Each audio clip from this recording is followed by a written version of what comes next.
Memoráveis, livro 4. 1. De fato, Sócrates era tão útil em todas as ocasiões e em todas as circunstâncias, que para qualquer observador de sensibilidade razoável, era evidente que não havia nada de mais proveitoso que juntar-se a Sócrates e passar com ele o tempo, em qualquer parte e em qualquer ocasião. Até mesmo a sua lembrança, quando ele não estava presente, não era de pouca utilidade para os que costumavam acompanhá-lo e aprender com ele. E não eram menores os benefícios que trazia aos que conviviam com ele quando gracejava, do que quando discorria de modo sério. Muitas vezes dizia que estava apaixonado por alguém, mas é evidente que não olhava para os corpos, mas antes procurava as almas daqueles que se tinha moldado na virtude.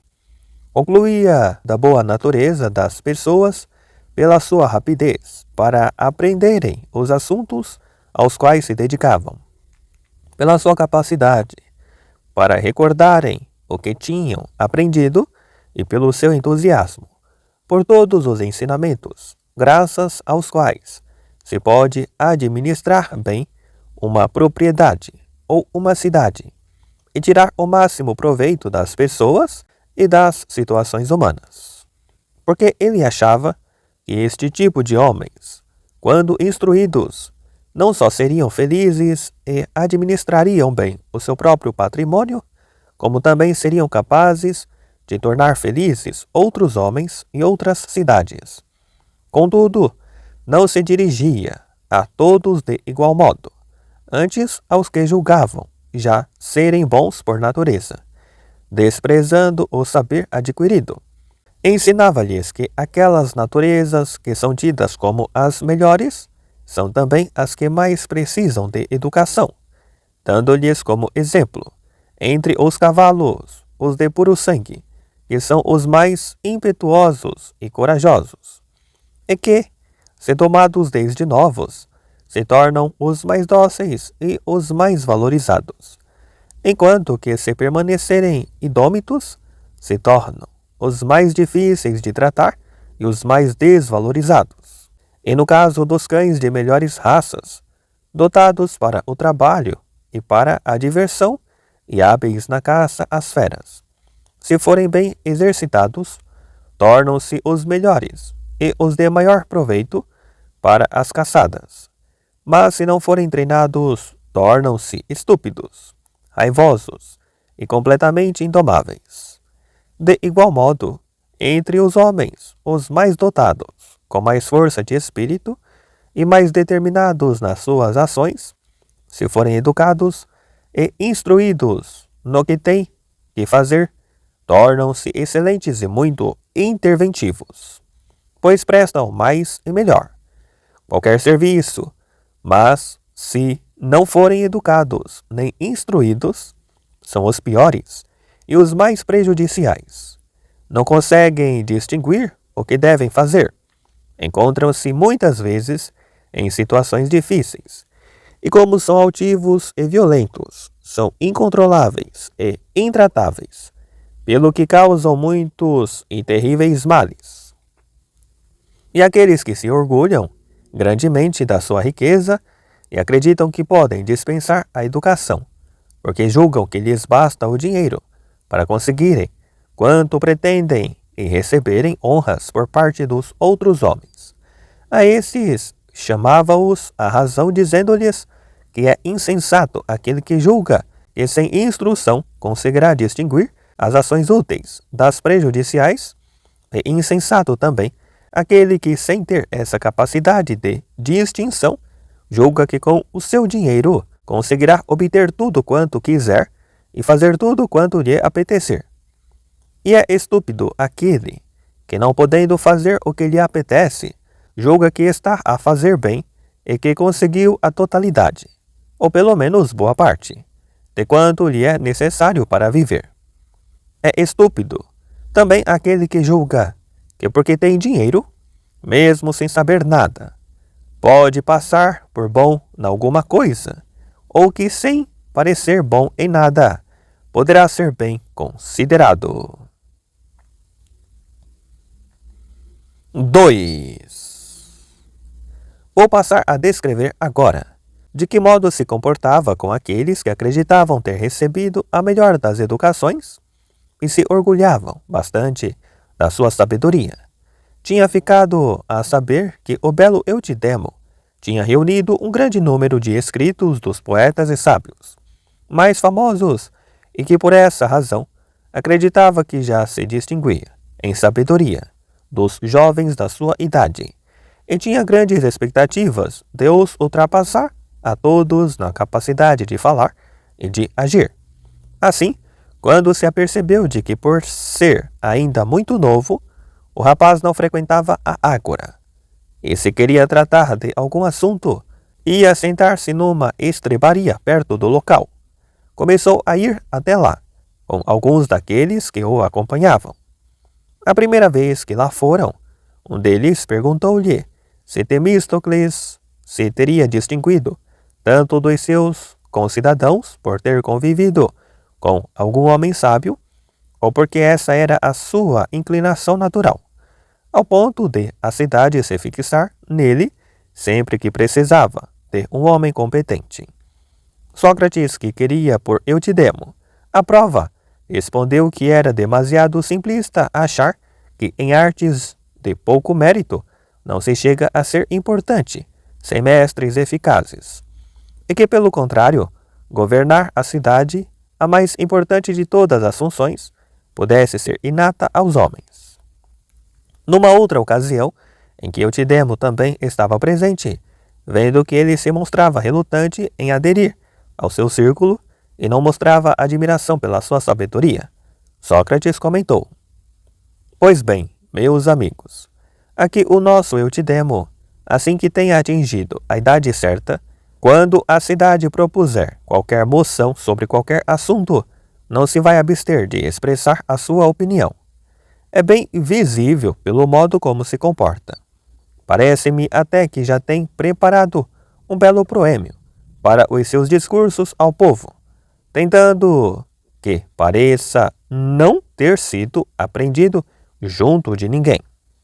É óbvio que há de começar as suas intervenções com um preâmbulo deste gênero.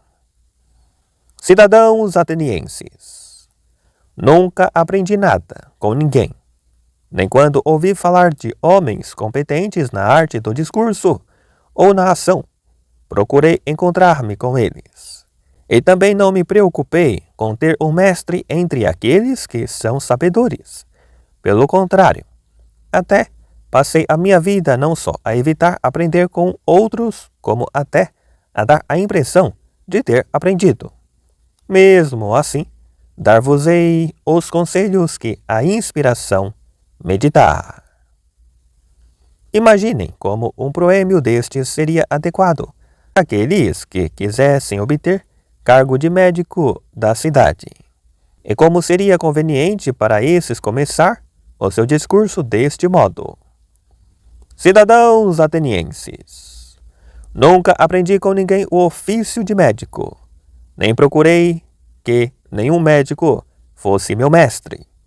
Passei a minha vida a evitar não só aprender com os médicos, mas até dar a impressão de ter aprendido este ofício.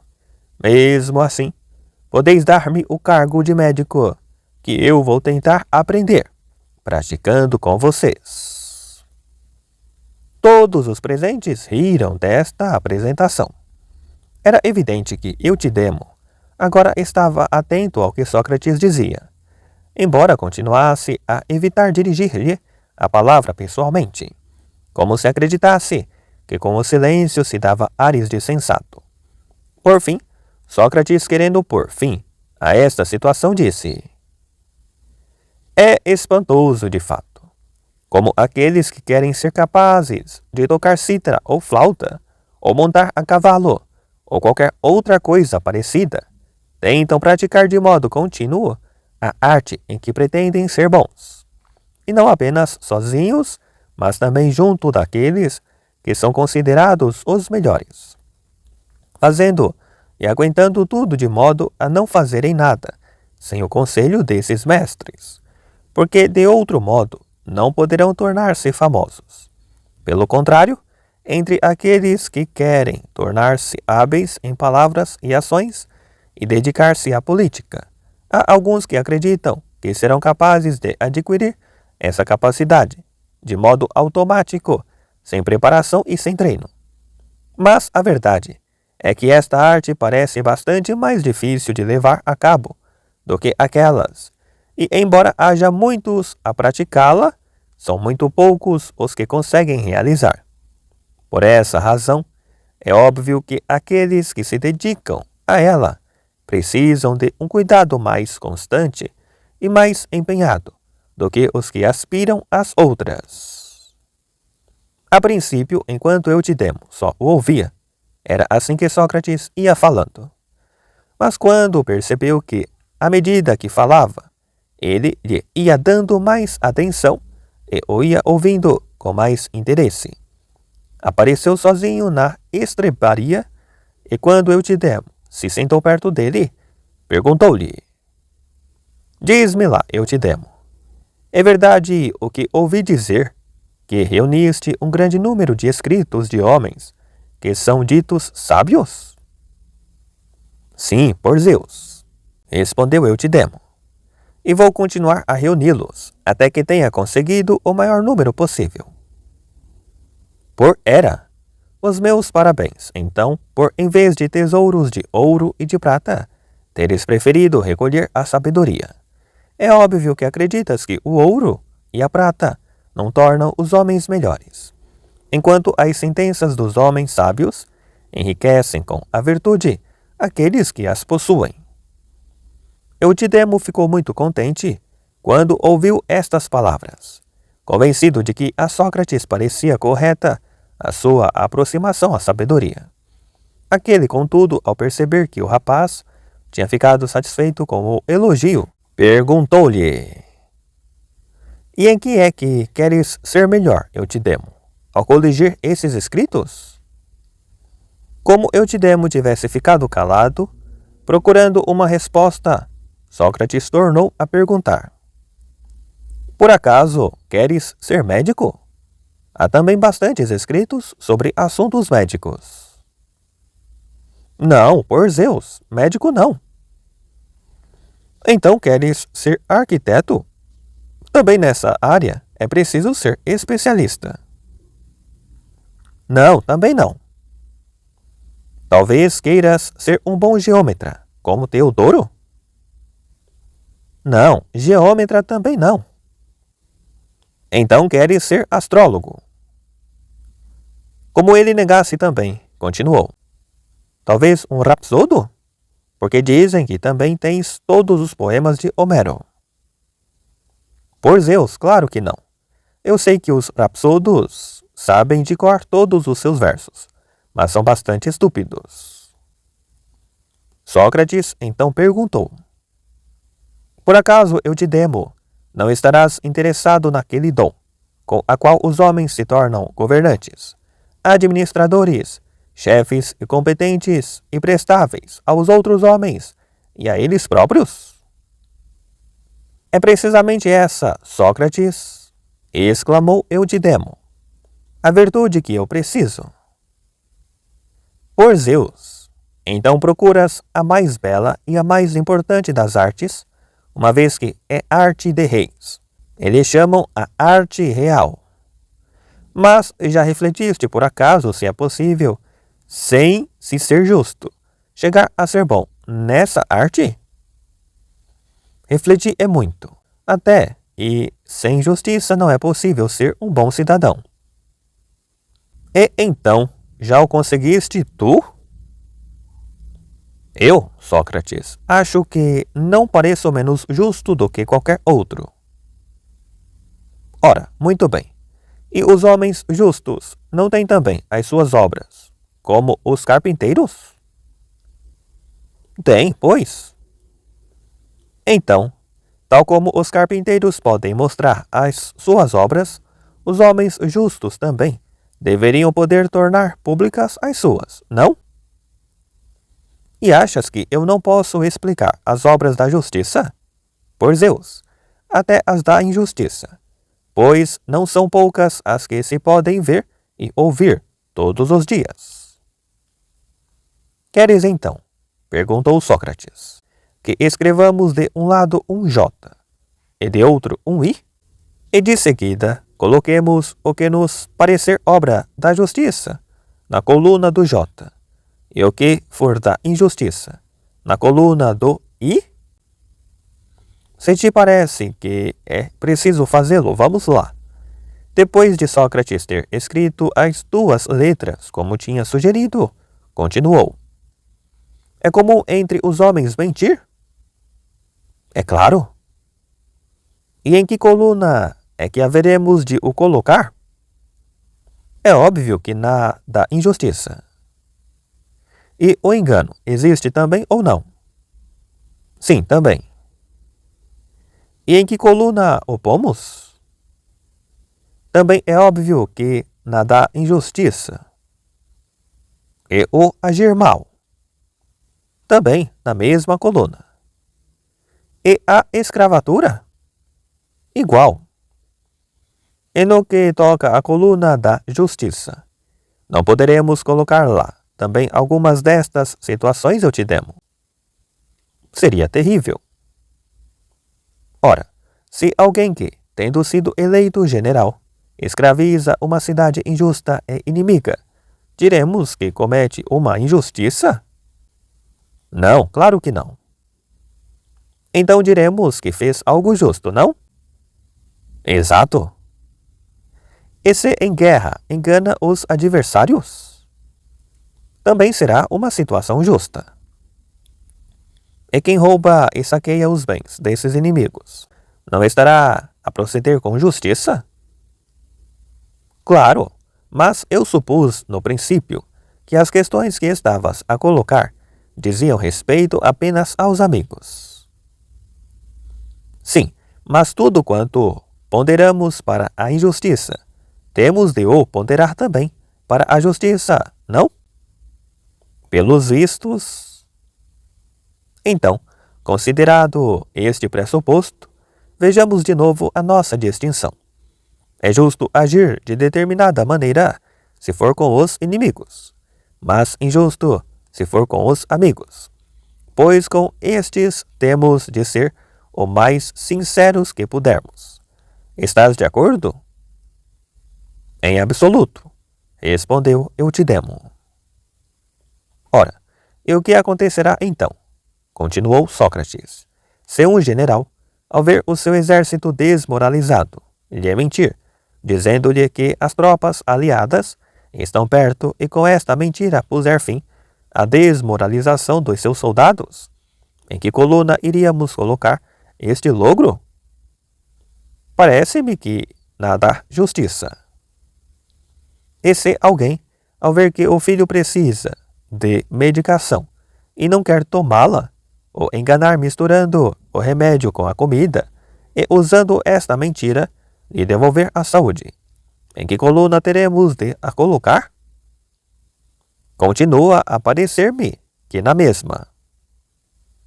E se alguém tiver um amigo desanimado e com medo que ele se suicide, lhe tirar ou lhe arrebatar a espada ou qualquer outra arma, em que coluna colocaremos este ato? Também na da justiça por Zeus. Então, o que queres dizer é que mesmo com os amigos nem sempre temos de ser sinceros, pois não? Não, por Zeus. E se ainda o puder fazer, retiro o que disse antes. Tens mesmo de poder, exclamou Sócrates. É bem melhor do que fazer alguma classificação errada. Mas observemos agora aqueles que enganam os amigos com o intuito de os prejudicarem, para que também este ponto se fique por analisar. Quem é mais injusto, o que engana voluntariamente ou aquele que o faz sem querer? A verdade, Sócrates, é que já não confio muito nas minhas respostas, pois tudo quanto achava antes agora parece-me ser diferente. De qualquer maneira, atrevo-me a dizer que para mim é mais injusto o que mente propositadamente do que aquele que o faz sem querer. Mas parece-te que há um saber e uma ciência do justo, como há das letras? Acho que sim. E quem consideras que é mais letrado? O homem que intencionalmente escreve e lê incorretamente, ou aquele que o faz contra vontade? Acho que o que o faz voluntariamente, porque se quisesse também poderia fazê-lo de modo correto. Então, aquele que voluntariamente escreve mal será um letrado, enquanto aquele que o faz sem querer será um iletrado? Achas que não? E quem é que conhece melhor a justiça? O que mente e engana intencionalmente, ou o que o faz sem querer? É óbvio que aquele que o faz voluntariamente. Dizes, então, que aquele que conhece as letras é mais letrado do que aquele que não as conhece? Sim. E é mais justo aquele que conhece o que é justo do que aquele que não o conhece? Aparentemente, mas acho que também estou a dar esta resposta por intuição. O que acontecerá então, se alguém querendo dizer a verdade, ao falar das mesmas coisas, nunca responder da mesma maneira, e para indicar o mesmo caminho, disser umas vezes que é para a esquerda, outras para a direita, ou ao fazer a mesma conta, umas vezes o resultado for maior e outras for menor? Que te parece um sujeito desses? Por Zeus, é óbvio que acha que sabe o que não sabe. E sabes que há homens aos quais se chama escravos? Sei. Por causa da sua sabedoria ou da sua ignorância? É óbvio que por causa da sua ignorância. E por acaso é-lhes dada essa designação por ignorância na arte da forja? Não, de certo. Então, por serem ignorantes na carpintaria? Não, também não. Na sapataria, então? Não, também não. Pelo contrário, até porque muitos daqueles que são escravos são experientes nesses ofícios. Achas, então, que esse é o nome daqueles que desconhecem o belo, o bom e o justo? Parece-me que sim. Então, é preciso a qualquer custo evitarmos uma tal situação e não cairmos na escravatura.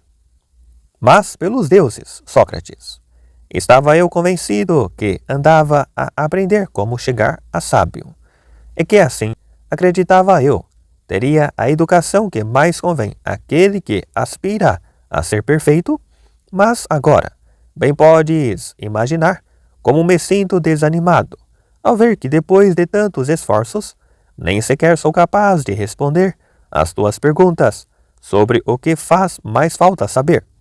Nem tenho qualquer caminho que me conduza a ser melhor. Sócrates então perguntou-lhe: Diz-me lá, Eutidemo, já alguma vez foste a Delfos? Sim, por Zeus, e 2 vezes. E viste lá algum sítio do templo a Máxima? Conhece-te a ti mesmo. Vi. E não deste importância a estas palavras, nem tomaste atenção, ou tentaste examinar-te a ti mesmo? Não, isso não, por Zeus. Na verdade, estava convencido que já o sabia bem. Dificilmente poderia saber qualquer outra coisa, se não me conhecesse a mim mesmo.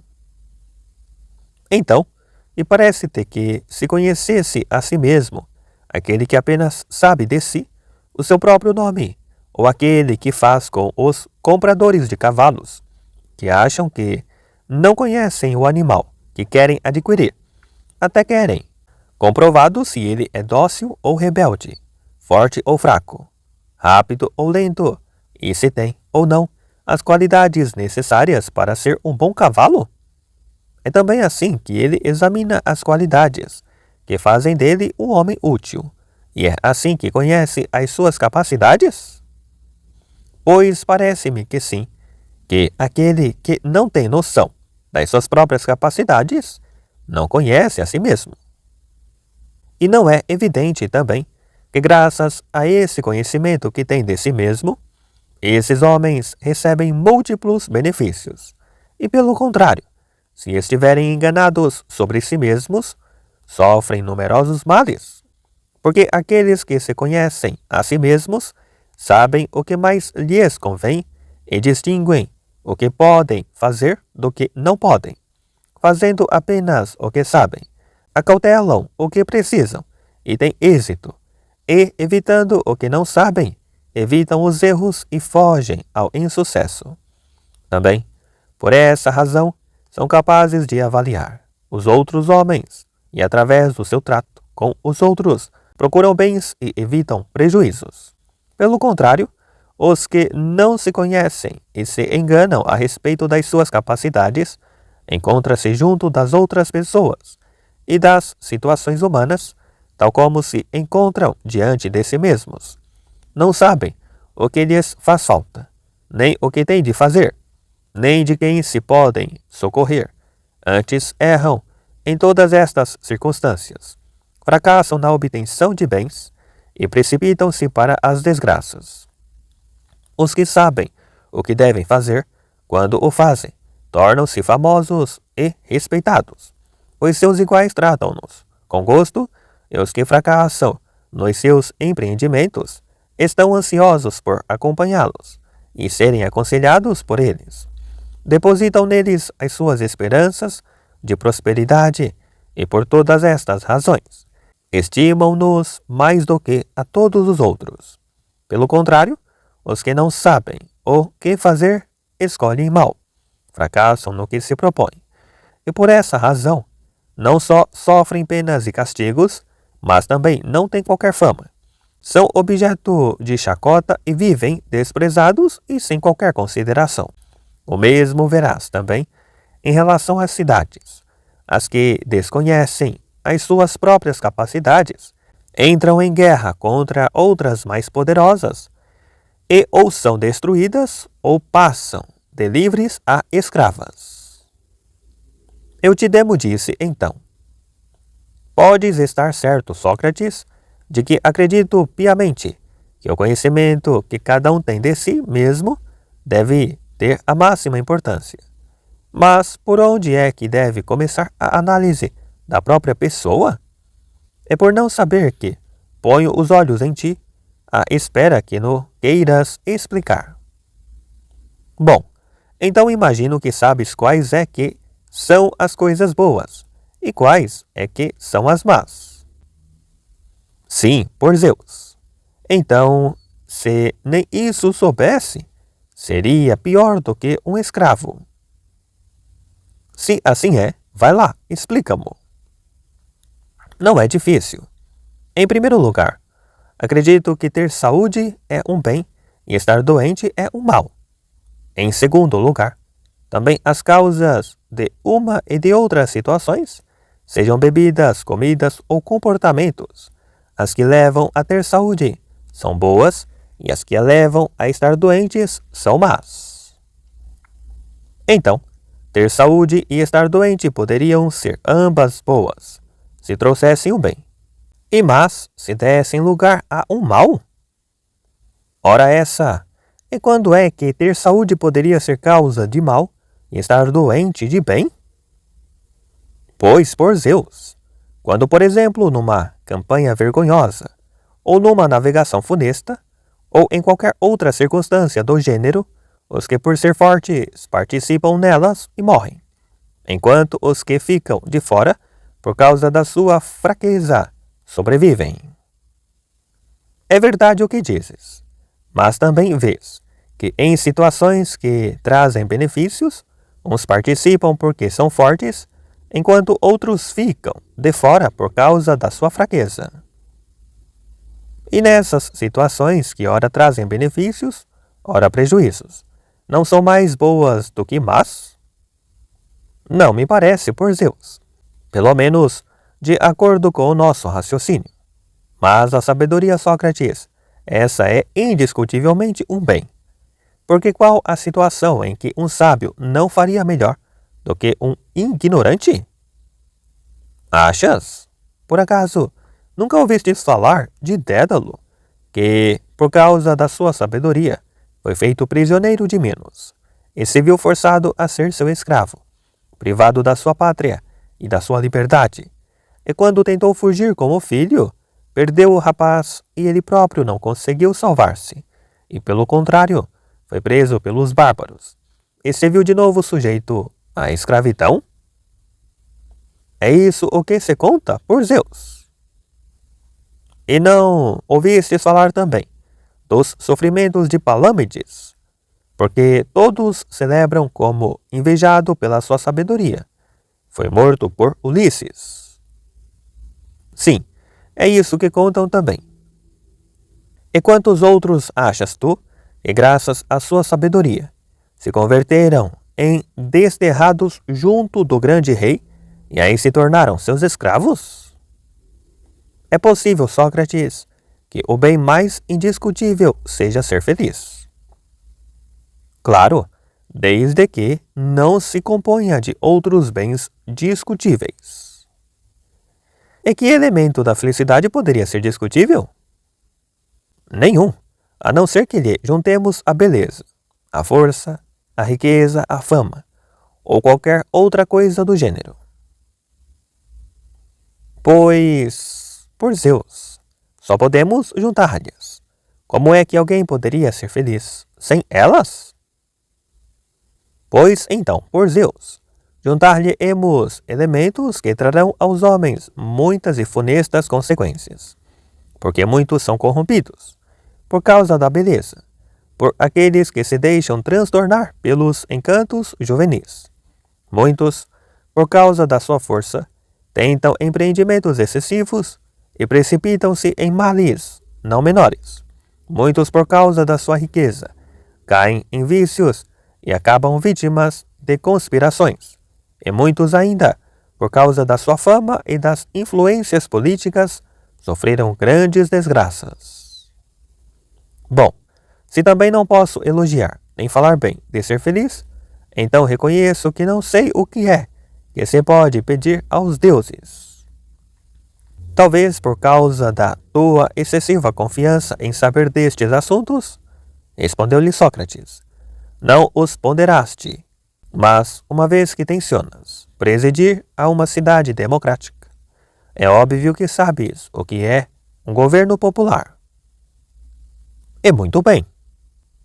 E parece-te que se pode saber o que é um governo popular, se não se souber o que é o povo? De modo nenhum, por Zeus. E tu sabes o que é o povo? Acho que sim. Então, e o que julgas tu que é o povo? Para mim, são os mais nobres dos cidadãos. Então também sabes quem são os pobres. E como não haveria de saber? E então, sabes também quem são os ricos? Tão bem como quem são os pobres. Então, a quem chamas tu pobres e a quem chamas ricos?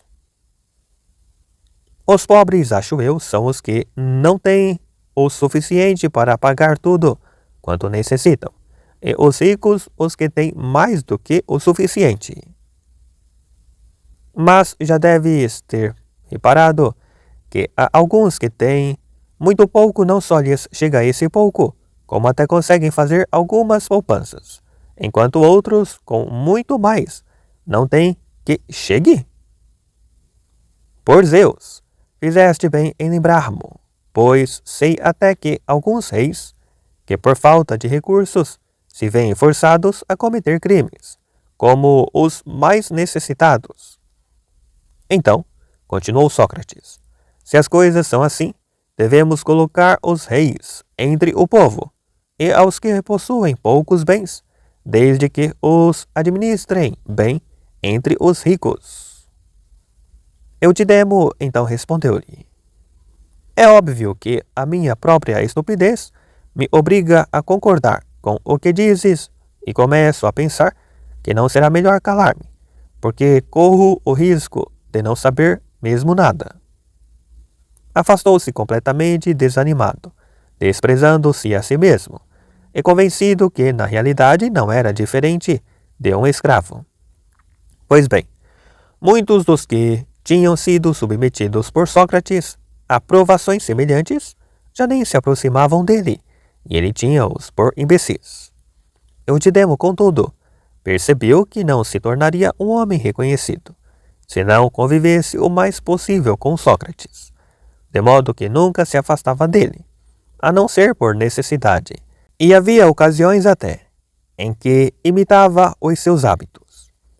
Sócrates, por sua vez, quando deu conta das suas intenções, preocupou-se em desconcertá-lo o menos possível, e até lhe dava noções mais simples e mais claras sobre o que acreditava que era mais necessário saber e mais digno de atenção.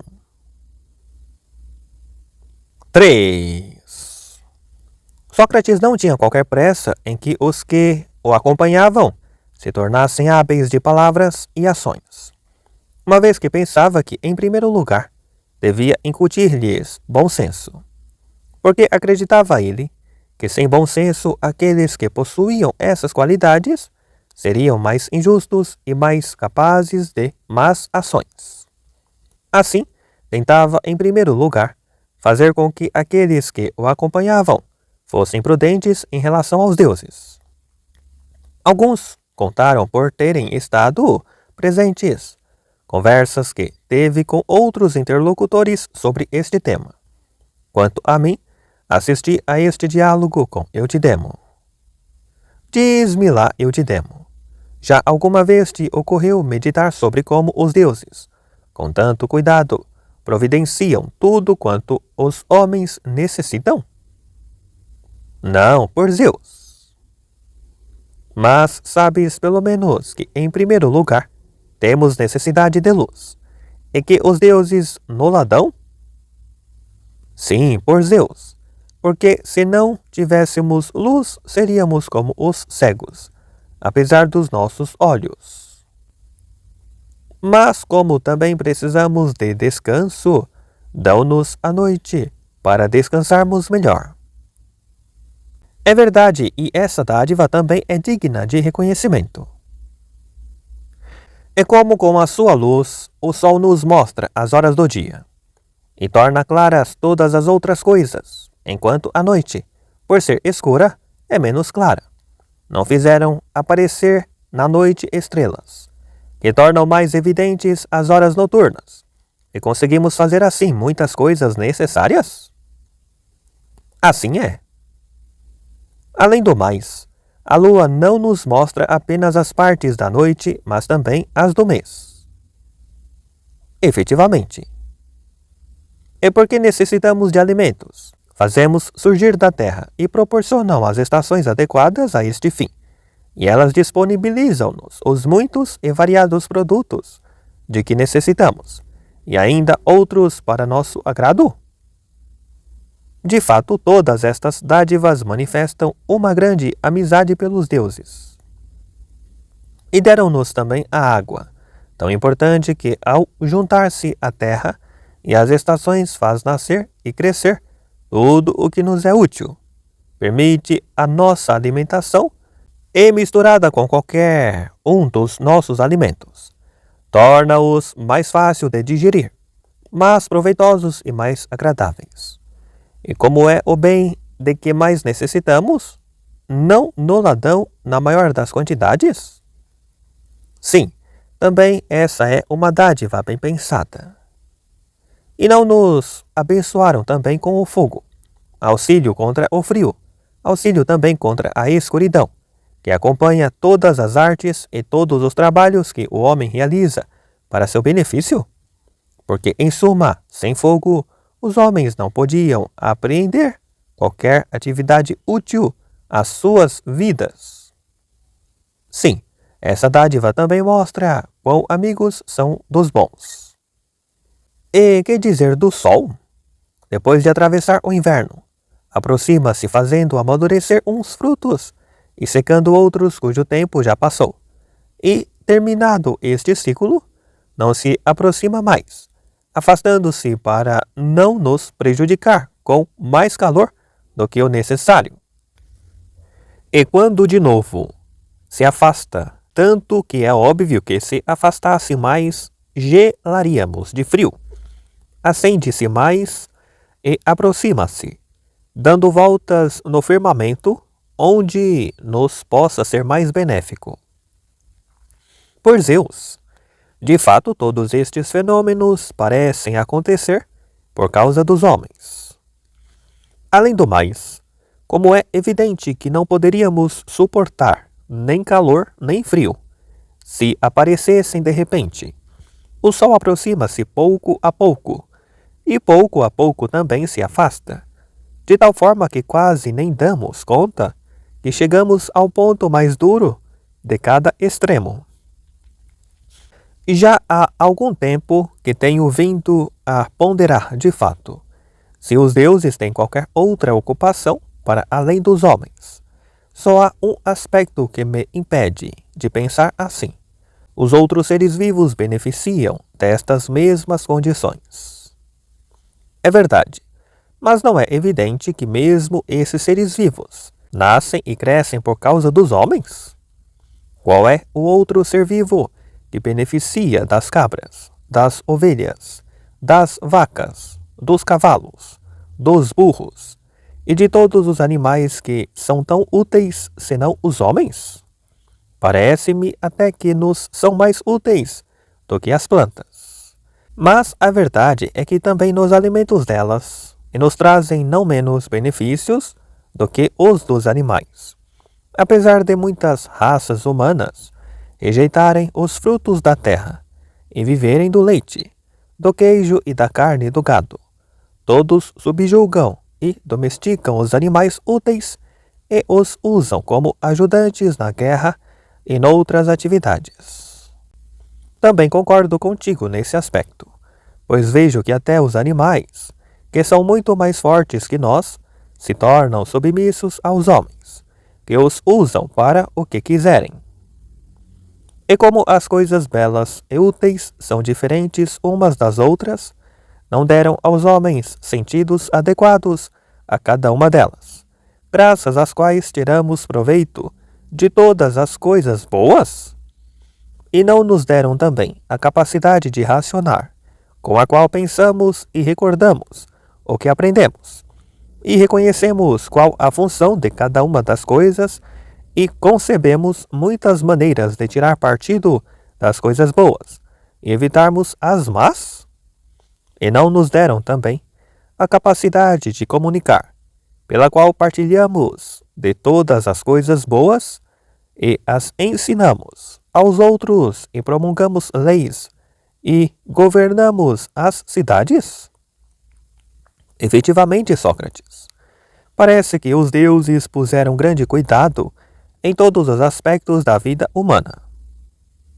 E mais, como não podemos prever o que nos convém no futuro, ajudam-nos, revelando por meio da adivinhação aos consulentes o que acontecerá um dia e ensinando-lhes como obter melhores resultados.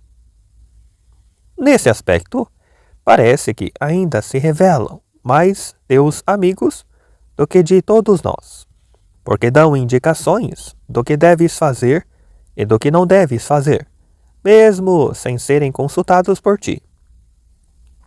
Até tu hás de perceber que eu digo a verdade, se não estiveres à espada de ver a aparência física dos deuses, e te conformares contemplando as suas obras, com os adorar e os honrar.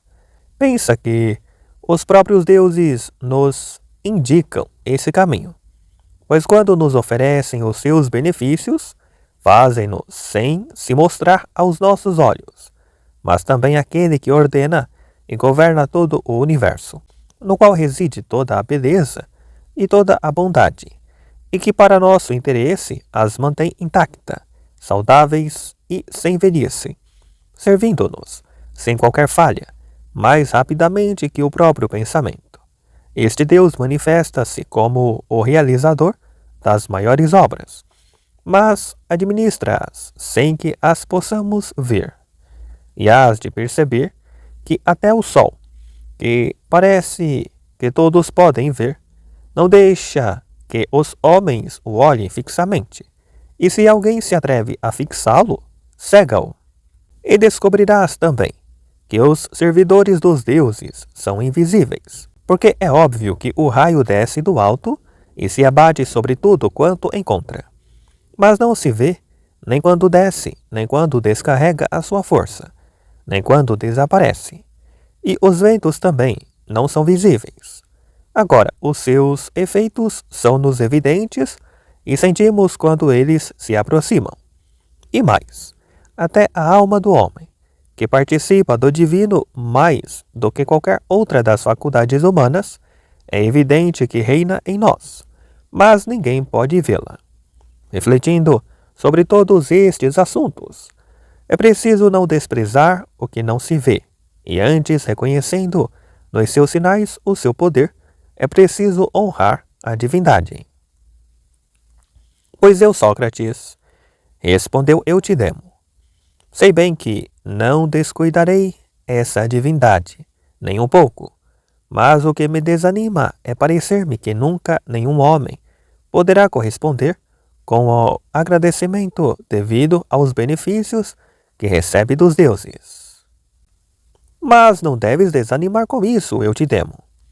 Vê, por exemplo, que o deus de Delfos, quando alguém lhe pergunta como é que poderá agradecer aos deuses, responde: de acordo com as leis da tua cidade. E a lei, em qualquer lado, é agradar aos deuses com oferendas, de acordo com as possibilidades de cada um. Assim sendo, qual seria o modo mais belo e mais pio de honrar os deuses do que fazendo o que eles nos mandam? Mas é preciso não se ficar nunca aquém das nossas possibilidades, porque se alguém o fizer, é evidente que não estará a honrar os deuses. Por essa razão, sem omitir nada, e na medida das nossas possibilidades, é preciso honrar os deuses e confiar que receberemos deles os maiores benefícios. Não seria sensato que alguém esperasse um benefício maior de quem pode dá-lo do que agradando-lhe. E como é que seria possível agradar-lhes mais do que obedecendo-lhes da melhor maneira possível? Com estas palavras e com o seu próprio comportamento, Sócrates esforçava-se por tornar mais pios e mais sensatos aqueles que conviviam com ele.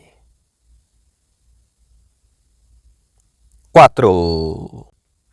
Também não escondia a sua opinião sobre o justo, e até tornava pública com exemplos, tratando a todos em privado, segundo a lei, e com disponibilidade, e obedecendo em público aos governantes, de acordo com todas as prescrições da lei, tanto na cidade como nas campanhas militares, de tal modo que sobressaía pela sua disciplina. Certa vez, quando era presidente da Assembleia, não permitiu ao povo votar uma proposta contrária às leis. Até apoiando-se nelas, fez frente à fúria popular, com uma atitude que não acho que tivesse sido possível a nenhum outro homem. E quando os 30 lhe davam alguma ordem ilegal, não a acatava, como quando o proibira de falar com os jovens, ou quando lhe ordenaram a ele e a outros cidadãos que fossem deter outro que devia ser condenado à morte. Nessa altura, foi ele o único que não obedeceu, porque a ordem que lhe tinham dado era contrária à lei. E quando Meleto o indiciou numa acusação formal, sendo que o que é comum entre os acusados é falarem aos juízes de modo a ganhar-lhes a sua benevolência, adulando-os e suplicando-lhes o que é contrário às leis, razão pela qual, frequentemente, muitos são absolvidos pelos juízes. Ele não quis fazer nada do que ilegalmente se costuma fazer nos tribunais. Antes, apesar de que teria sido facilmente absolvido pelos juízes, se tivesse condescendido em conformidade, preferiu morrer respeitando as leis do que viver na ilegalidade.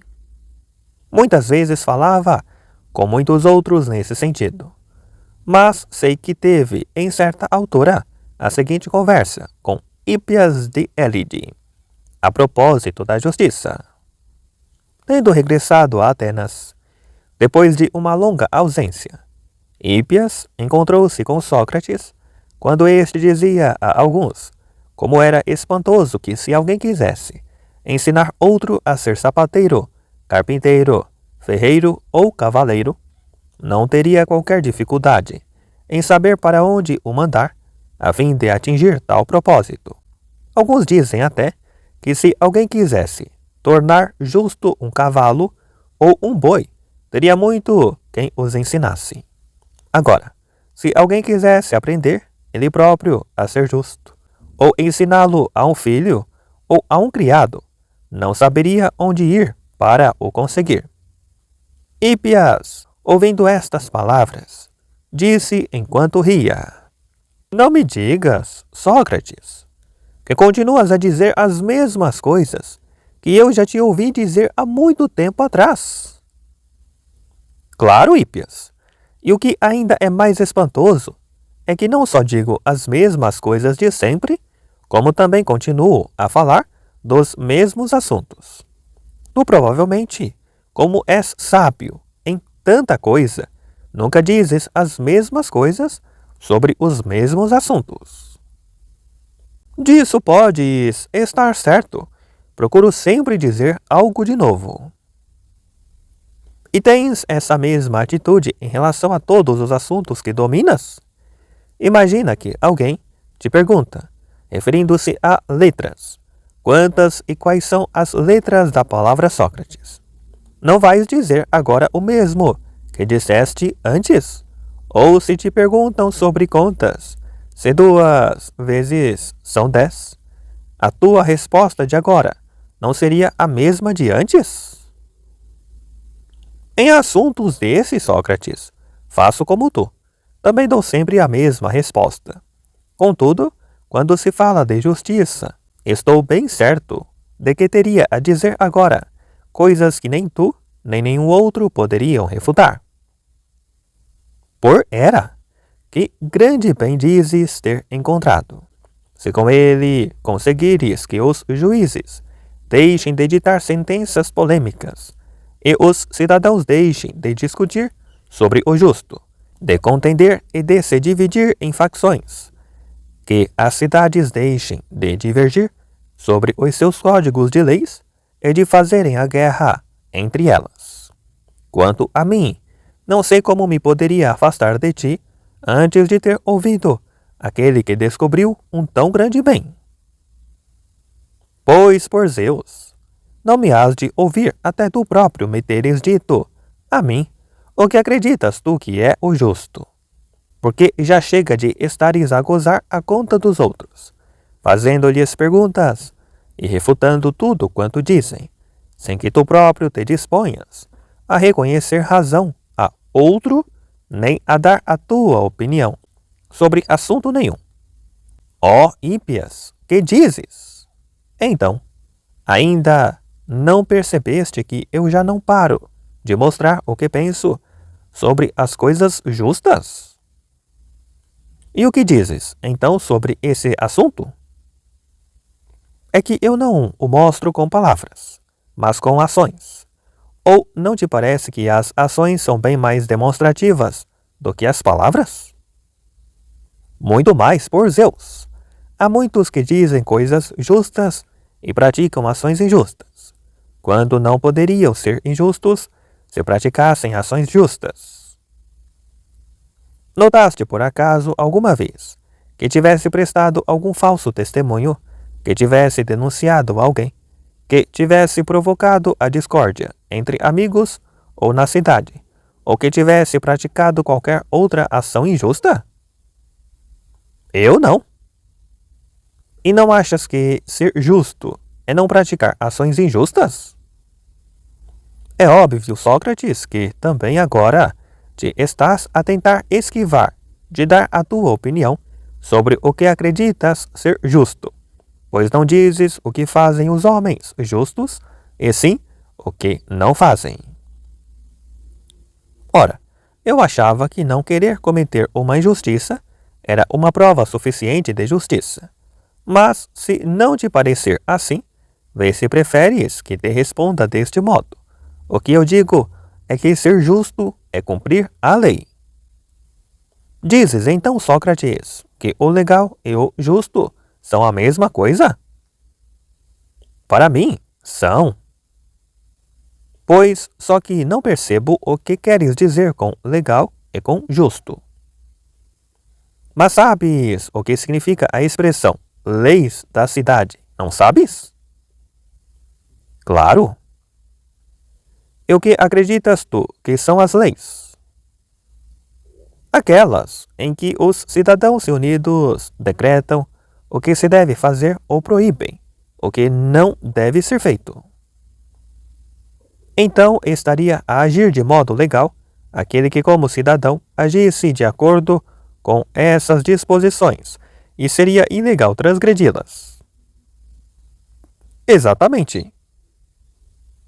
Então, e também não praticaria ações justas aquele que obedecesse às leis, e injustas o que lhes desobedecesse? Claro.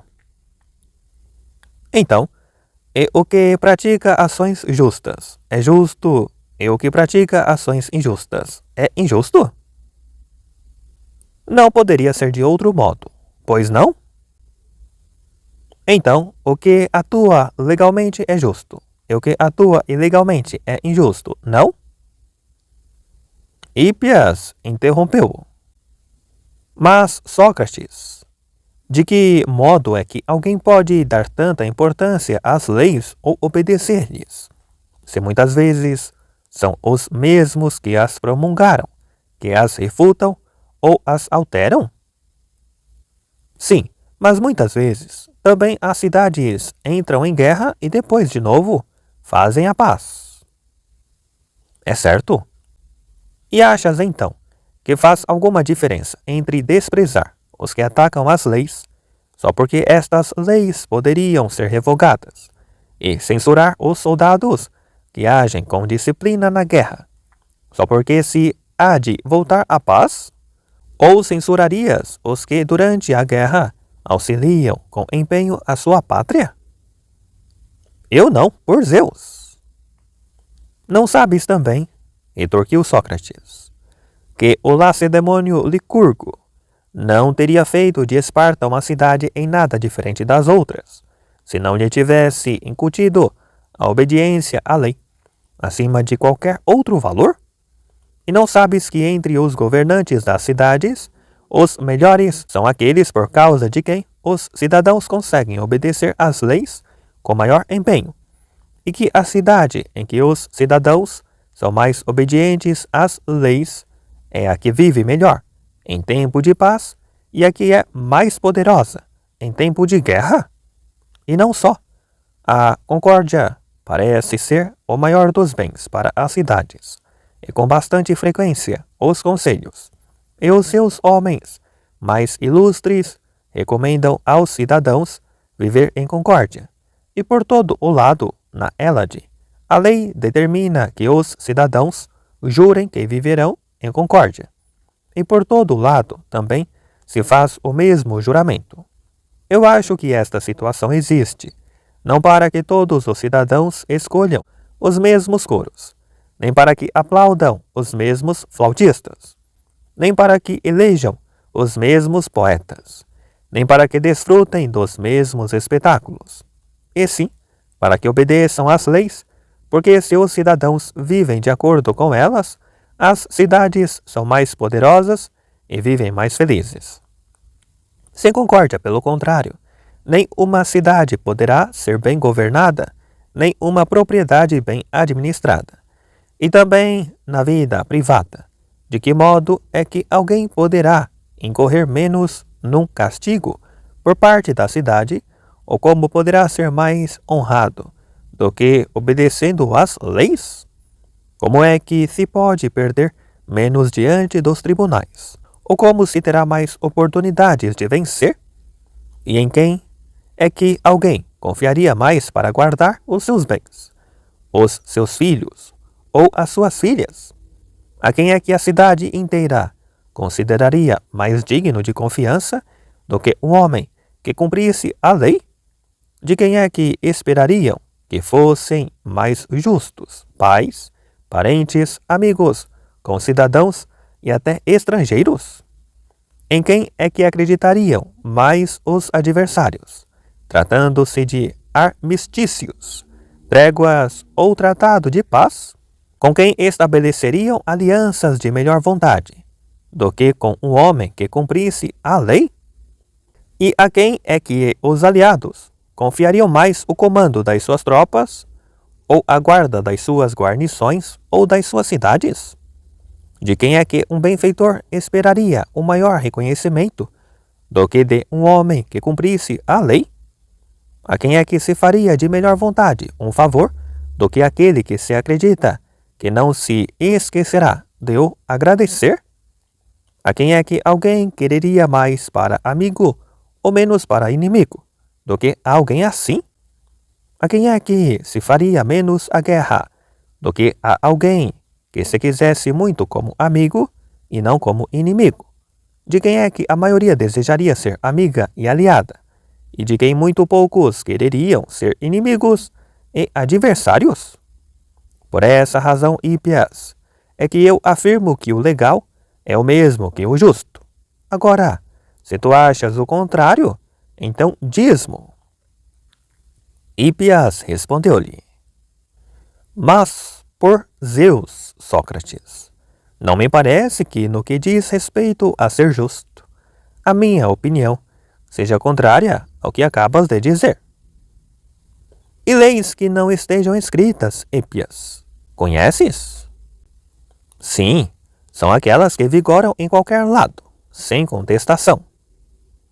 E serias capaz de dizer que essas leis foram promulgadas por homens? Como se não seria possível reunirem-se, todos no mesmo sítio, e nem sequer falam uma mesma língua? E quem acreditas tu, então, que promulgou essas leis? Eu acho que foram os deuses que deram aos homens essas leis, pois entre todos os homens, a primeira das leis é venerar os deuses. E não é lei também, em qualquer lado, honrar os pais? Sim, também. E não o é também que os pais não se unam sexualmente aos filhos, nem os filhos aos pais? Essa, Sócrates, já não me parece que seja uma lei divina. Não? Por quê? Porque sei que alguns a transgridem. Ora, também se transgridem muitas outras leis. Só que aqueles que transgridem as leis estabelecidas pelos deuses cumprem penas das quais não é possível fugir, seja por que meio for, como acontece com alguns dos que transgridem as leis estabelecidas pelos homens e depois conseguem evitar cumprir uma pena, uns discretamente e outros pela força. E qual é a pena, Sócrates? Que os pais que se unem aos filhos e os filhos que se unem aos pais não podem evitar? Pois a mais terrível de todas, por Zeus, sim, que castigo mais grave poderiam sofrer os homens ao gerar filhos do que gerá-los deficientes? Sim, mas não acontece que também geram filhos deficientes, aqueles a quem nada impede, sendo eles próprios saudáveis, Deus gerarem de mães, também saudáveis? Pois por Zeus, mas não basta que aqueles que se unem para procriar sejam saudáveis. É preciso que os seus corpos estejam no auge da idade. Ou achas que é igual à semente daqueles que estão no auge da idade e a daqueles que ainda não o atingiram, ou já ultrapassaram? Não, por Zeus, é pouco provável que sejam iguais. E qual delas é a melhor? É óbvio que há daqueles que estão no auge da idade. Então, a daqueles que não estão no auge da idade não é adequada, pois não? Não deve sê-lo, por Zeus. Nesse caso, não seria conveniente que procriassem, pois não? Não, não seria. E se procriam nestas condições, não estão a fazê-lo nas condições devidas, pois não? Pelo menos, a mim, parece-me que não. E de que outros, então, poderíamos dizer que procriam em condições erradas, se não destes? Concordo contigo, de fato. Bom, e não é também lei universal corresponder com o bem àqueles que nos fazem bem? Sim, mas essa lei também é transgredida. E os que transgridem não recebem também um castigo, sendo abandonados pelos bons amigos e obrigados a conquistar os que os odeiam? Ou não é verdade que aqueles que fazem o bem, a quem lhes foi útil, esses são bons amigos, enquanto que os que não são gratos são odiados pela sua ingratidão, e porque são proveitosos, perseguem-nos com frequência pelos lucros que lhes advêm na sua companhia? Por Zeus, Sócrates, efetivamente, tudo isto parece obra dos deuses, porque o fato de as próprias leis ditarem o castigo para quem as transgride parece-me coisa de um legislador superior ao homem. Achas então, Hípias, que os deuses estabelecem leis justas ou leis diferentes das leis justas? Diferentes não, por Zeus, pois nenhum outro melhor que um deus poderia estabelecer leis justas. Estás a ver então, Hípias, aos deuses agrada que o justo seja igual ao legal. Falando e atuando deste modo, tornava mais justos aqueles que estavam perto dele. 5. Agora vou contar de que modo tornava mais disciplinados aqueles que conviviam com ele, crente de que o autodomínio é bom para quem pretende praticar o bem. Antes de mais, era evidente aos que conviviam com ele que era o mais metódico de todos os homens. E depois, em todas as conversas que tinham com eles, incitava-os a esse autodomínio. Por essa razão, estava sempre a lembrar-se e lembrar-lhes tudo quanto é útil à virtude. Sei até que uma vez teve com Eutidemo a seguinte conversa acerca do autodomínio. Ora, diz-me lá, Eutidemo, acreditas que haja um bem mais belo e bom para o homem e para a cidade do que a liberdade? Não, e esse é, de fato, o maior dos bens. E acreditas que é livre o homem, que é dominado pelos prazeres do corpo, e que por causa deles não consegue agir bem? De modo nenhum. E provavelmente parece-te que é próprio do homem livre praticar boas ações, e acreditas que os que não são livres têm de ter quem os obrigue a agir assim? Estou absolutamente certo. E estás certo também de que aqueles que não têm autodomínio não são livres? Assim parece, por Zeus. E não te parece que os que não têm autodomínio não só são impedidos de realizar ações belas, como são obrigados a cometerem atos vergonhosos? Acho que sim, sem dúvida nenhuma. Parece-me que são mais obrigados a uns do que impedidos de realizar as outras. E que achas de patrões que julgas que impedem o que é melhor e obrigam a fazer o pior? Esses são os piores de todos, por Zeus. E qual acreditas tu que é a pior das escravaturas? Para mim, é aquela que sujeita aos piores donos. Então, a pior das escravaturas é estar sujeito a donos sem autodomínio, não? Parece-me que sim. E se a sabedoria é o maior dos bens, Não te parece que a falta de domínio priva os homens dessa sabedoria e os empurra para o oposto? Ou não te parece que não deixa que o homem preste atenção ao que lhe é útil, arrastando-o para os prazeres, e muitas vezes, mesmo sabendo distinguir o bem do mal, os confunde para que façam o que é pior, em vez de escolherem o que é melhor? É de fato o que acontece. E quanto à moderação, eu te demo, a quem nos parecerá que se adequa menos do que aquele que não tem domínio? Sim, porque a moderação e a falta de domínio são o oposto. Concordo contigo também nesse aspecto.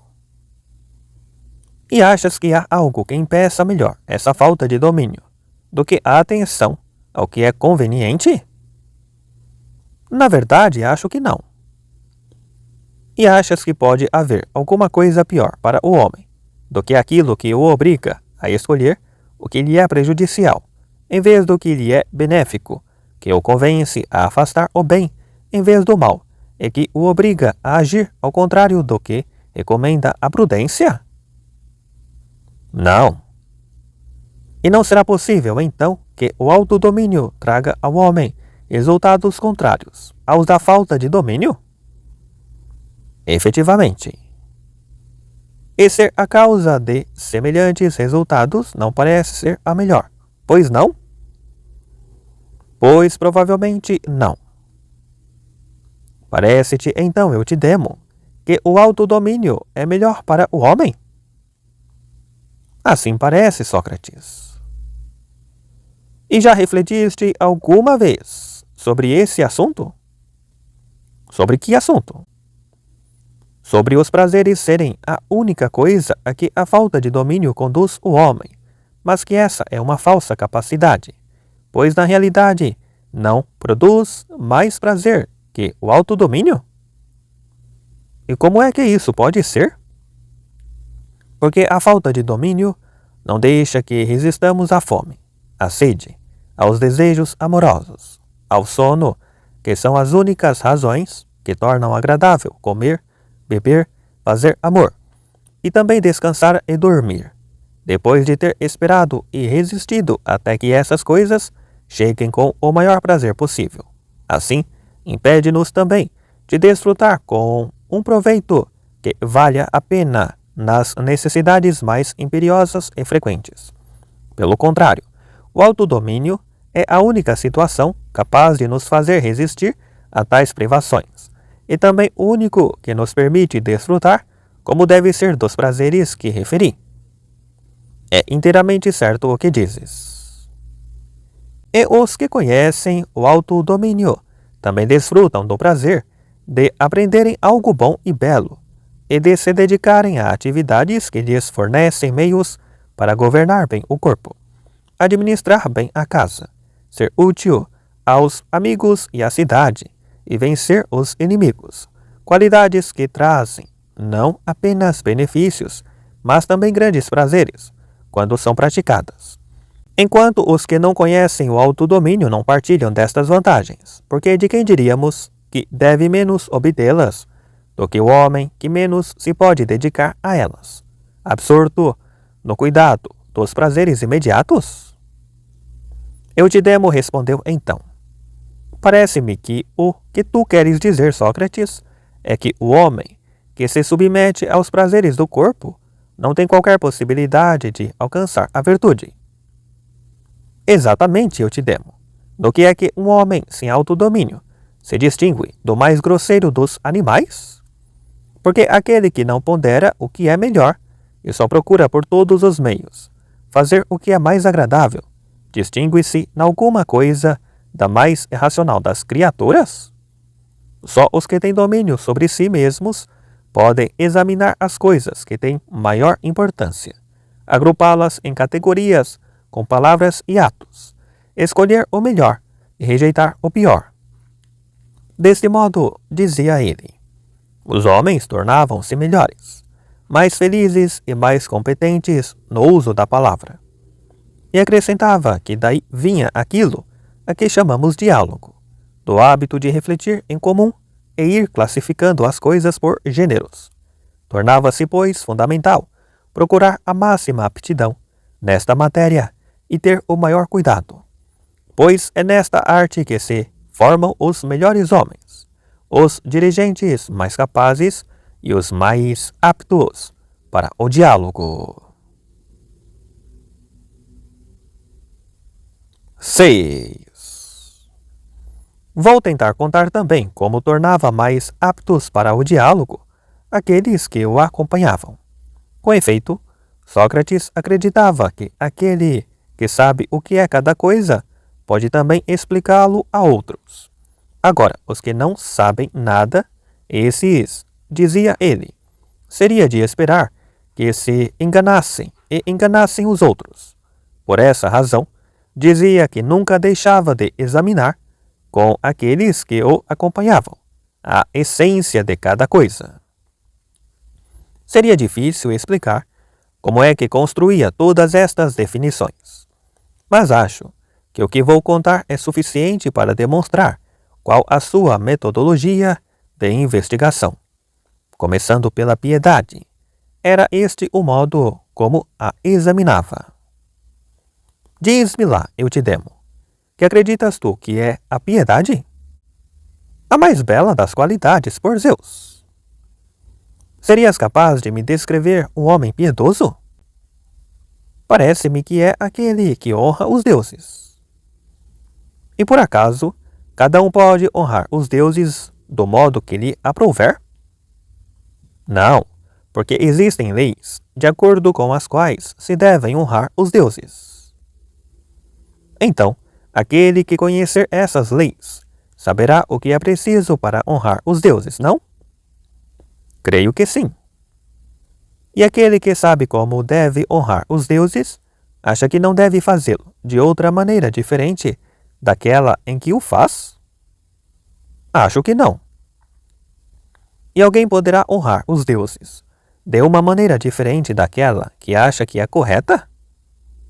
Penso que não. Então, aquele que age com os deuses de acordo com a lei, honra os deuses de modo legal? Claro! E não quer isso dizer que aquele que honra os deuses de acordo com a lei os honra corretamente? E como é que não seria assim? E aquele que os honra corretamente é piedoso? Claro! E aquele que conhece as leis que dizem respeito aos deuses, será correto dizermos que é piedoso? Parece-me que sim. E podemos tratar os homens como bem nos apetecer? Não, nestes casos também temos de seguir as leis. Então, aqueles que se relacionam de acordo com essas disposições, relacionam-se corretamente? E como é que não seria assim? E nesse caso, aqueles que se relacionam corretamente, relacionam-se bem. Exatamente. E aqueles que tratam bem os outros homens, cumprem bem as ações humanas? Aparentemente. Então, os que obedecem às leis agem com justiça? Claro. E sabes a que é que se chama justiça? As disposições determinadas pelas leis. Então, aqueles que agem de acordo com as determinações das leis são justos e agem corretamente, não? Poderia ser de outro modo? E achas que é possível obedecer às leis sem saber o que essas leis determinam? Eu não.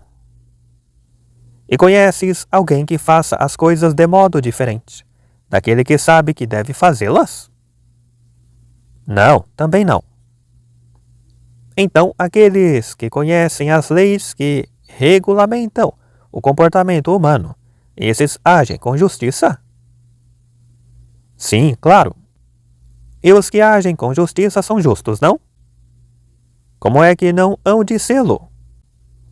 Assim sendo, estaríamos a dar uma definição correta se disséssemos que são justos aqueles que conhecem as leis que regem o comportamento dos homens? Parece-me que sim. E a sabedoria, o que diríamos que é? Diz-me lá. Parecem-te sábios aqueles que conhecem as matérias em que são sábios, ou há alguém que seja sábio em assuntos que desconheça? É óbvio que são sábios no que conhecem. Como é que alguém poderia ser sábio em alguma coisa que desconhecesse? Então, os sábios são sábios graças ao seu conhecimento. Pois como é que alguém poderia ser sábio por outro meio que não o do conhecimento? E achas que a sabedoria pode ser outra coisa, que não a que os torna sábios? Não acho. Então, a sabedoria é conhecimento? Assim me parece. E parece-te possível que o homem saiba tudo? Não, por Zeus, nem uma pequena parte sequer. Então, não é possível que um homem seja sábio em todas as matérias? De certo que não, por Zeus. Então, cada um é sábio apenas nas matérias que conhece? É o que me parece a mim. E não te parece, eu te demo, que também deveríamos procurar o bem desta maneira? Que maneira? Parece-te que uma mesma coisa possa ser útil a todos? Não. Pois o que é útil para uns, por vezes, é prejudicial a outros, não te parece? Seguramente. E dirias que algo é bom, a não ser que seja útil? Acho que não. Ou seja, o que é útil é bom para aquele a quem é útil? É o que me parece. E a beleza, poderíamos defini-la de outro modo? Ou chamas belo a um corpo, um móvel ou qualquer outra coisa que seja bela para qualquer efeito? Não, por Zeus. Então, de acordo com o fim para o qual cada coisa é útil, para o mesmo fim, o seu uso é belo? Exatamente. Assim, uma coisa só é bela quando o fim a que se destina também é belo? É assim mesmo. Então, uma coisa útil é bela no que diz respeito àquilo em que é útil? Assim me parece. E a coragem, eu te demo, crês que é uma dessas coisas belas? Para mim, a mais bela de todas, até. E não crês que a coragem seja útil para fins pouco importantes, pois não? Por Zeus, claro que não. Só para os mais importantes dos fins. Parece-te, por exemplo, que é útil ignorar calamidades e perigos? De modo nenhum. Então, aqueles que não temem os perigos porque os ignora, não são corajosos, pois não? Por Zeus, se fosse assim, muitos dos que são loucos ou covardes seriam tidos por corajosos.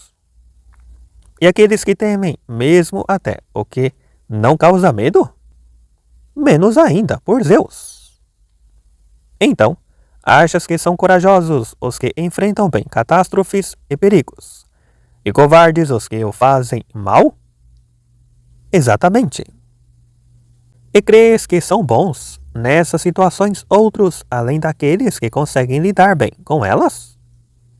Não, outros não. E achas que são maus aqueles que reagem mal? Que outros o seriam, respondeu ele. Ora, mas cada um deles age como lhe parece ser correto, não é verdade? E de que outro modo poderia ser? Então, só os que sabem agir corretamente é que serão capazes de o fazer, não? Só esses. E os que não sabem agir corretamente saberão como devem fazê-lo? De certo que não. Quer dizer, então, que os que não estão enganados não agiriam errado nessas circunstâncias? Acho que não. Então, aqueles que agem erradamente é por estarem enganados? Provavelmente. Quer dizer, então, que os que sabem como reagir bem nas desgraças e nos perigos são corajosos, e os que o fazem erradamente são covardes. Assim me parece. Quanto à monarquia e à tirania, achava que ambas eram formas possíveis de governo, mas reconhecia que havia diferenças entre elas. Achava que a monarquia era uma forma de governo aceite por todos e em consonância com as leis da cidade, e a tirania, um governo exercido contra a vontade da maioria e contra as leis, apenas pela imposição do seu chefe. Considerava que uma constituição era aristocrática, quando as magistraturas eram exercidas pelos que respeitam as leis. Plutocrática, quando a classificação advém dos rendimentos, e democracia, quando todos são elegíveis. Se alguém discordava dele, em qualquer matéria, sem contudo ser capaz de ser claro, e fazendo apenas afirmações sem provas, ou mais preparado para a atividade política, ou mais corajoso, ou qualquer outra coisa do gênero, fazia que a conversa voltasse ao início mais ou menos assim. Dizes tu que esse que estás a elogiar é melhor cidadão do que aquele que eu elogio? Digo. Ora, e se começássemos por examinar qual é a função de um bom cidadão? Vamos a isso. Na gestão das contas públicas, por exemplo, não seria superior aquele que dotasse a cidade de mais riquezas? Certamente. E na guerra, o que superasse os seus adversários? E que outro? E naquele que, como embaixador, tornasse em amigos os inimigos, não? Provavelmente. E o que no debate público acabasse com os conflitos entre facções e conseguisse um acordo? Assim parece. Recapitulando, assim, o diálogo e os seus argumentos, tornava mais clara a opinião certa, e quando ele próprio queria defender um qualquer argumento, ia avançando com os pontos em que havia maior consenso, certo de que este era o raciocínio mais consistente. Por essa mesma razão, nunca conheci ninguém que tivesse mais assentimento por parte daqueles que o ouviam. Dizia ele também que Homero representara a Ulisses como um orador convincente, porque era capaz de conduzir os seus discursos através das opiniões dos seus interlocutores. 7. Parece-me claro que tudo quanto referi que Sócrates apenas apresentava a sua opinião aos que com ele conviviam. E vou contar também como se preocupava de que fossem capazes de se bastar a si próprios nas atividades a que estavam obrigados. Porque de todos os homens que eu conheci, ninguém como ele se preocupava tanto em saber quais eram os conhecimentos que tinham aqueles que conviviam com ele. No que diz respeito às matérias que faziam do homem um homem bem formado, ensinava com mais interesse as que ele próprio sabia. No que não dominava bem, encaminhava-os para outros que soubessem, e fazia-os ver como um homem bem formado devia estar habilitado em qualquer matéria. Por exemplo, no caso da geometria, dizia ele que o seu estudo devia ser feito até que o aluno, quando fosse necessário, estivesse habilitado a medir corretamente uma parcela de terreno, para comprar ou vender, para a dividir ou para justificar o seu rendimento. Essa parte é bastante fácil de aprender, e prestando atenção, pode ao mesmo tempo conhecer o tamanho da propriedade e calcular de que modo foi medida. Pelo contrário, desaprovava que se estudasse geometria até chegar às figuras incompreensíveis, uma vez que não via qual a utilidade de semelhante saber, não que fosse ele próprio desconhecedor dessas matérias, mas dizia que estudos como esses consumiam toda a vida do homem, impedindo-o de adquirir outros saberes úteis. Também recomendava que se fosse conhecedor de astronomia, mas só o suficiente para poder distinguir cada uma das partes da noite, do mês e do ano, e poder aplicar este conhecimento em viagens por terra e por mar, nas ondas de quarta e em todas as atividades que se executam durante a noite, o mês ou o ano, e poder reconhecer os sinais e as estações. Estes conhecimentos eram conhecimentos fáceis de adquirir pelos caçadores noturnos, navegantes e outros para quem é necessário conhecê-los. Pelo contrário, tentava dissuadir veementemente aqueles que queriam aprender astronomia até chegar aos astros que não giram na mesma esfera, os planetas e as estrelas cadentes, e perder-se em investigações sobre a sua distância em relação à Terra, aos seus percursos e às suas razões.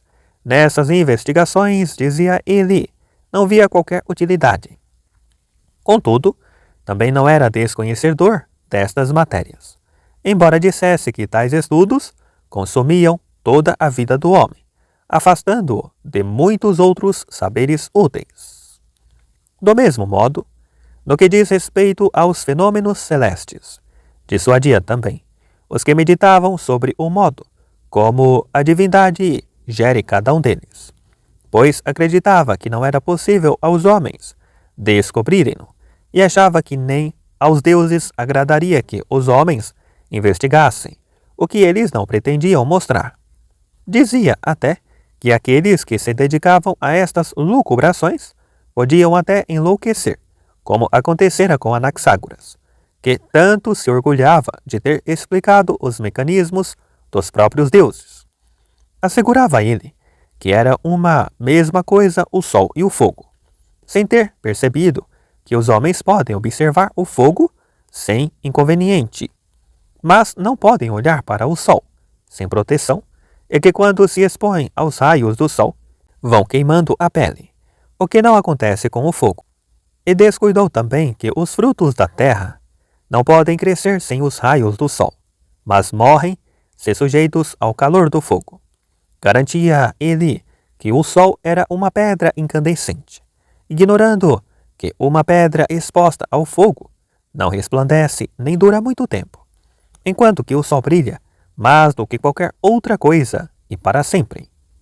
Recomendava também que se aprendesse cálculo, mas nesta, como noutras matérias, sugeria que se evitassem esforços vãos. E ele próprio, quando o analisava e discutia com aqueles que o acompanhavam, cingia-se apenas a aspectos úteis. Insistia muito com aqueles que o acompanhavam no que respeita ao cuidado da saúde.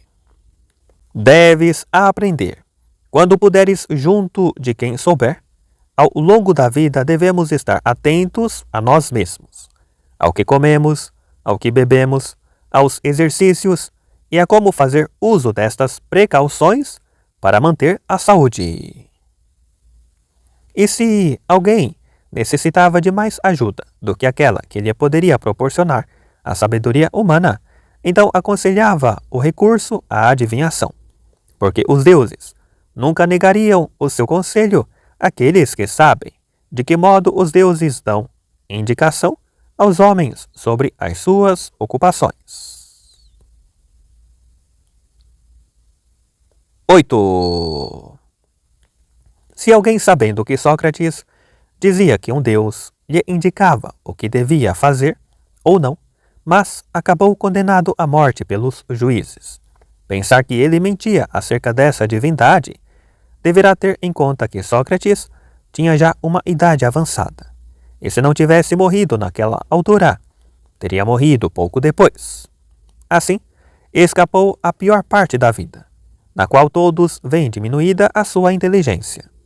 Ele, pelo contrário, mostrando a força do seu espírito, engrandeceu a sua boa fama, tanto por ter falado em sua defesa com grande franqueza, liberdade e justiça, como por ter aceitado a sentença de morte com calma e coragem.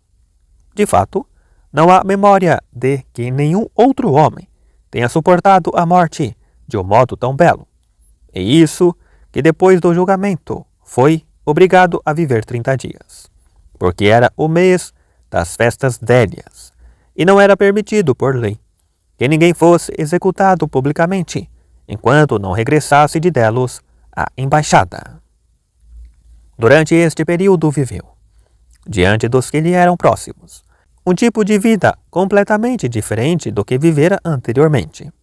O certo é que todos sentiram por ele uma grande admiração, pela sua boa disposição e pela sua alegria. Como é que poderia ter morrido de uma morte mais bela? Ou que morte poderia ser mais bela do que a daquele que morre de uma maneira tão bela? E que morte poderia ser mais feliz do que uma morte bela? E que morte mais grata aos deuses do que uma morte feliz?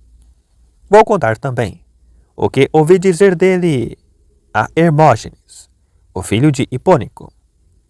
Contou-me ele que quando Meleto já tinha apresentado por escrito a sua acusação, ao ouvi-lo falar de tudo menos do processo, lhe tinha dito que devia começar a pensar em como se defender. E ele respondera-lhe: Mas tu não achas que eu passei toda a minha vida a preparar essa defesa? Ele perguntara-lhe como, ao que Sócrates respondeu que durante toda a vida não tinha feito outra coisa senão examinar o justo e o injusto, praticando a justiça e evitando a injustiça, e que ele acreditava que essa era a melhor preparação para a sua defesa. Hermógenes insistiu: Não vês, Sócrates, que em Atenas os juízes, levados pelos discursos, já condenaram à morte muitos inocentes, e pelo contrário, já absolveram muitos culpados? Pois por Zeus, Hermógenes, respondeu-lhe ele, é que quando tentei pôr-me a pensar a minha defesa diante dos juízes, a divindade impediu-mo. Ora, que coisa espantosa dizes! Espanta-te que ao Deus pareça melhor que a minha vida acabe agora? Não sabes que até ao dia de hoje eu não trocaria com nenhum outro homem ter vivido melhor, nem de modo mais agradável do que eu? Porque eu acho que aqueles que vivem melhor são os que mais se preocupam por se tornarem o melhor possíveis, e os que vivem de modo mais agradável são aqueles que têm a percepção de que se tornaram melhores. Esta era a ideia que eu tinha de mim mesmo até ao dia de hoje, e quando me encontrava com outros homens e me comparava com eles, tinha sempre esta mesma impressão. E não apenas eu. É essa também a opinião que os meus amigos têm de mim, não por serem meus amigos, porque se assim fosse, todos os amigos teriam essa opinião dos seus amigos, mas porque eles próprios, ao frequentarem a minha companhia, acham que se hão de tornar melhores. Agora, se viver durante mais tempo, talvez seja forçado a pagar o meu tributo à velhice, ver e ouvir menos, discernir pior, tornar-me cada vez mais inábil, e, esqueci disso, e ser inferior àqueles a quem antes superava. Mesmo que não me apercebesse destas mudanças, não valeria a pena viver, mas se as percebesse, como é que a minha vida não se tornaria forçosamente pior e mais desagradável? Por outro lado, se morro injustamente, esse ato será vergonhoso para aqueles que injustamente me condenaram à morte. Pois se agir injustamente é vergonhoso, como é que não será vergonhoso também cometer um ato injusto? Pelo contrário, que vergonha me pode acarretar a mim, que outros não tenham sido capazes de reconhecer e praticar a justiça em relação ao meu processo? O que me vejo até é que a fama que os homens do passado deixam, aqueles que hão de vir, não é a mesma consoante foram injustos ou sofreram eles as injustiças. Eu sei que a atenção que obterei da humanidade, mesmo morrendo agora, não será a mesma daqueles que condenam à morte, porque sei que sempre darão testemunho de que eu nunca fiz mal a ninguém, e sempre me esforcei por tornar melhores aqueles que me acompanhavam.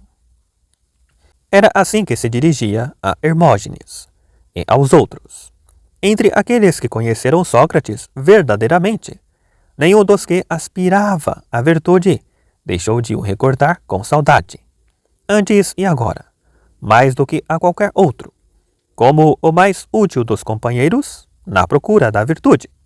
Para mim, sendo ele de fato, tal como o descrevi, tão pio que nada fazia, sem consentimento dos deuses, tão justo que não teria feito o mais pequeno dos males a ninguém, muitíssimo útil àqueles que conviviam com ele, com um tal alto domínio, que nunca pôde escolher o mais agradável em vez do melhor, tão prudente que nunca errava ao distinguir o melhor do pior, sem precisar de qualquer ajuda, pois dominava o conhecimento destas noções, capaz de as exprimir com palavras e de as definir, capaz também de avaliar os outros, de lhes provar que estavam errados e de os conduzir ao caminho da virtude e da perfeição. A mim, parecia-me ser o melhor e o mais afortunado dos homens. E se alguém não tiver dele essa opinião, compare o seu comportamento com o de outros, e depois dessa comparação, conclua.